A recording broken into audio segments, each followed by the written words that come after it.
Hey everybody, hopefully you had a great 2018. I really want to say thanks to anybody who's watched any of our content this year. We had an amazing set of guests on our content conversation series, and I kind of felt it was appropriate and a good setup for 2019 to take the best tips from each of them and bring them into a nice random video that you can all enjoy and take some actual steps on into the year ahead. So enjoy it and have a great year.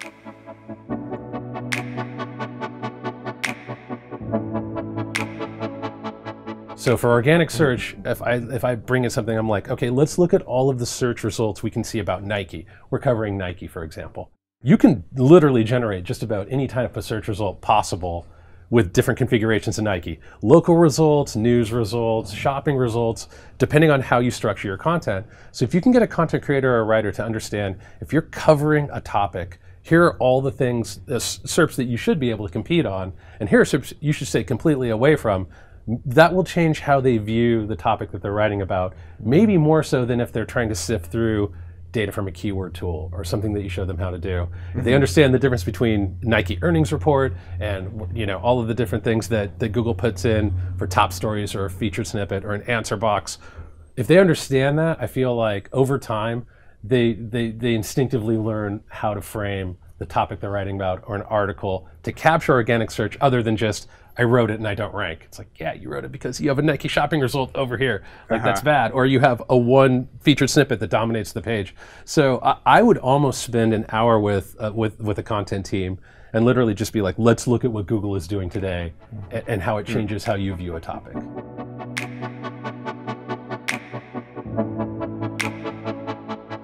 It's like super old, but I still find it is incredibly effective, is the Panda survey. So I don't know who remembers this, when the Panda update came out and the Google Quality Rater guidelines first got leaked, and there were 10 questions that Google asked their humans to basically validate search results. And it was things like, do you trust this website? Was it written by experts? Would pages from this website appear in print?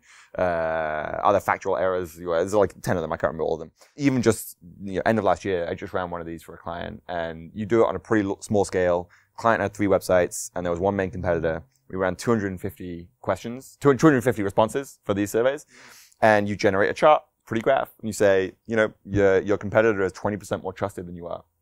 And you would be shocked at how much buy-in you can get from that. Like presenting that to an executive, a team of executives, they just get it. They're just like, that is a real quantifiable gap in our business, a weakness, a brand weakness. Like it's one thing for us all to kind of say, yeah, we should like appear more trusted or upgrade the design of our site. And everyone kind of head nods. But until you present a chart like that, you don't get the buy-in and the budget. So it really creates action off the back of it.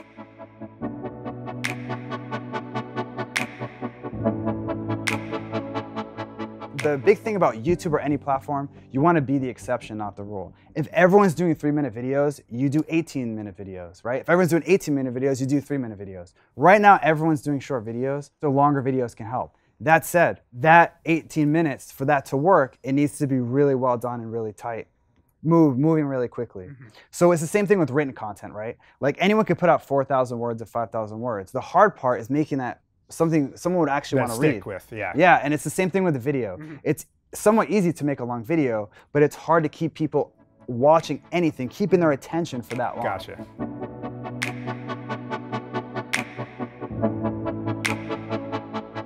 I hope none of our clients are watching this, but the downside of PPC, especially on like Google search, is that it's a comparison engine. So they come in, they request a proposal from us. They're going to go back to Google. They're going to go back to the other 3 ads that are below us or in between us or whatever, and they're going to request a proposal from that as well. So if I could have unlimited amounts of resources, I would exhaust our thought leadership completely before I ever go into PPC.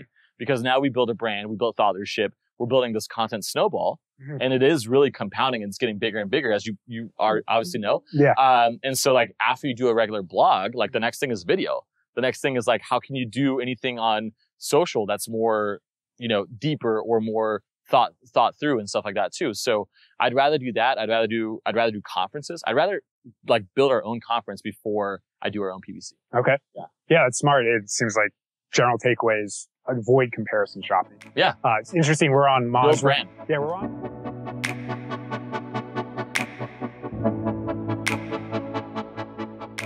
I would just say, do not reinvent the wheel. Yeah. You know, like there's so much great content out there. What is currently working and what's not?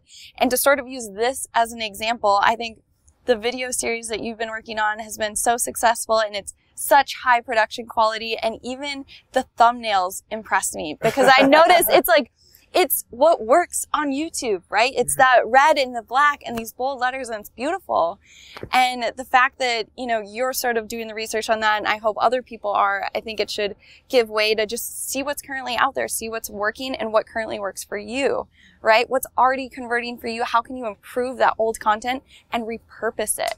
Why can't you turn that into an audio, right? Why can't you turn that into a video and just sort of have fun with it and test it in your space?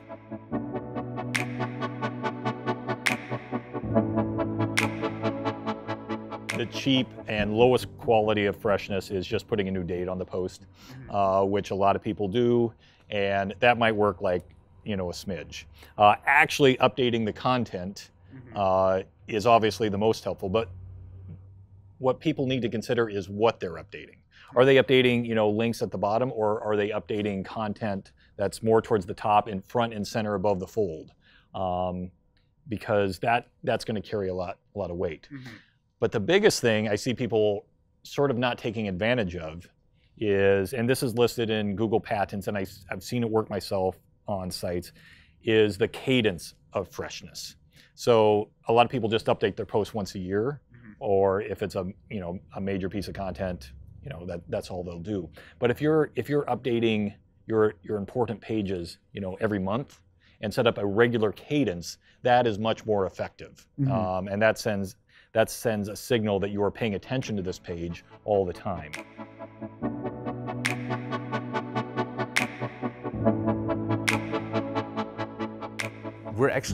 We're always starting with the answer basically in keyword research, even though sometimes a keyword or a query could be a question, right? But we're very answer focused or very destination and goal focused in the way that we then translate it to content. But I feel like that there's a much better approach to start with the actual problem that people have, maybe even on a high level, like, oh, I'm wasting time, or this process doesn't work smoothly in a company, right? Or in the article, I have this example of toothbrushes, or like a toothbrush, the company that sells toothbrushes, right?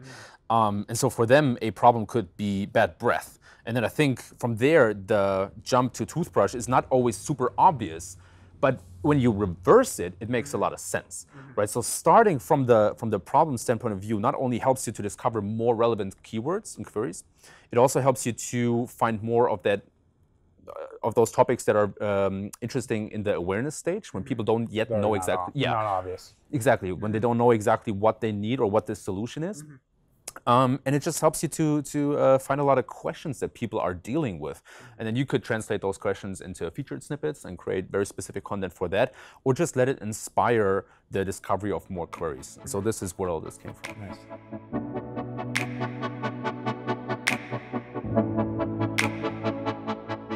This is a more difficult technique to implement, but for those of you who are thinking like, I want to invest in content in order to earn links and earn brand recognition and earn sort of the attention and awareness game, I think that because Americans, probably thanks to the, mostly the 2016 election, are so political and socially minded, anything that touches on those issues gets insane attention online right now. Burger King releases an ad about net neutrality and how it's like standing in line too long for a Whopper, right? And it goes crazy online because it fits a certain, mentality.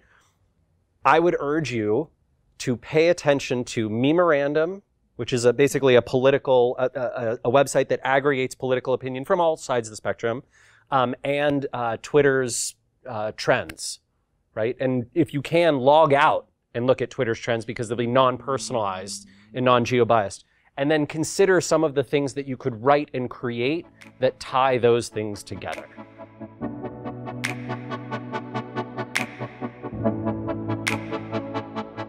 So for analytics, I definitely think there should be a team that all they do is focus on analytics, because there's something about analysts who are just so data driven, and they can look at numbers and they can see stories behind that. And not everyone has that gift. I don't have that gift. That's why I use tools to tell me what the story is behind that. But at the same time, yes, there should be a separate division. And depending upon your own team size, you're looking at maybe as little as 1 to 2 people to a whole floor of analysts if you're a big corporate company. The smaller mom and pop shops probably won't have resources to have their own analysts, but that medium-sized businesses, you're looking at 1 to 2 analysts to look at everything that you're producing. As a content marketer perspective, you still need to have some level of understanding of where do I get this data from and what does this data mean. You don't have to tell a full story from it. You don't have to be able to do mathematics in your head and just like thrive off of it and wake up every morning and be like, I can't wait to look at GA. There's people like that, and hats off to them. Occasionally I'm like that. Yeah. Not very often. Yeah, and data's awesome when it's pretty numbers, but when it's not, it's scary to look at. But we still need to look at it.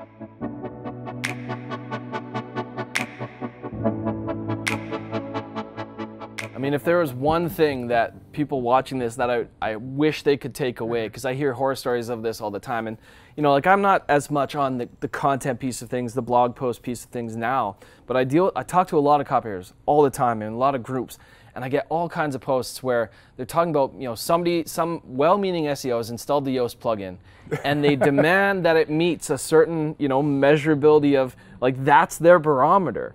And if the writer doesn't hit that, they're like, no, we need to revise it. If there's one activity I wish we could get rid of through this video, it's that. Like, that is not the way to evaluate whether or not a writer has hit the target for the piece you wanted to put together. That, like, nice little red or orange or green metric, that's not your barometer for is this thing good for SEO. That's such a simplistic way of looking at it, and that's...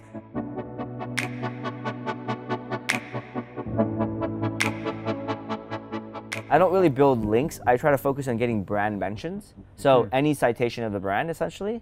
And that's like my North Star metric when it comes to content marketing. So every month, it's like how many mentions does our brand get? And we're at about, for Mailshake, we're at about 150, while on Norbert we're like at 20. And so they started really low, like Norbert started with 0.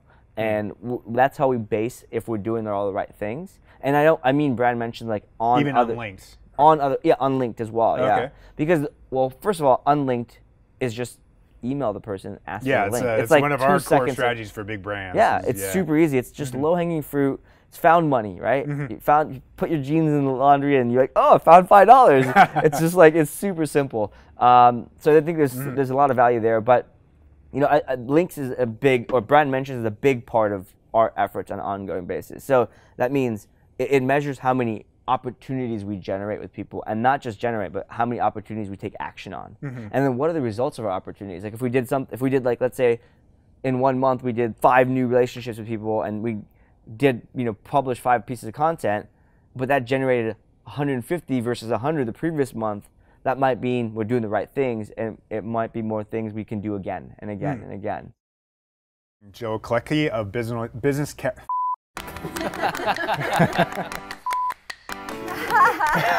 I was trying to put analytics in there.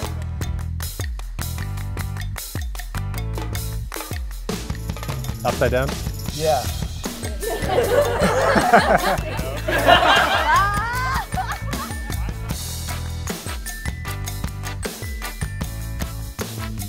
I'm reading a book about anti-gravity. It's impossible to put down. Go, that's it. Oh, that's it. Oh, sorry. Not very I thought I was supposed to be joke. I'm gonna regret that one. Wait.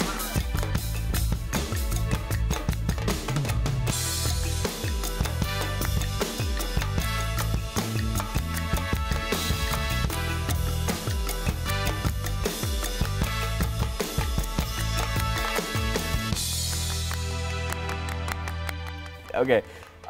How many apples grow on a tree? All of them. I don't get that one. They all grow on the tree. Like all of them are growing on the tree.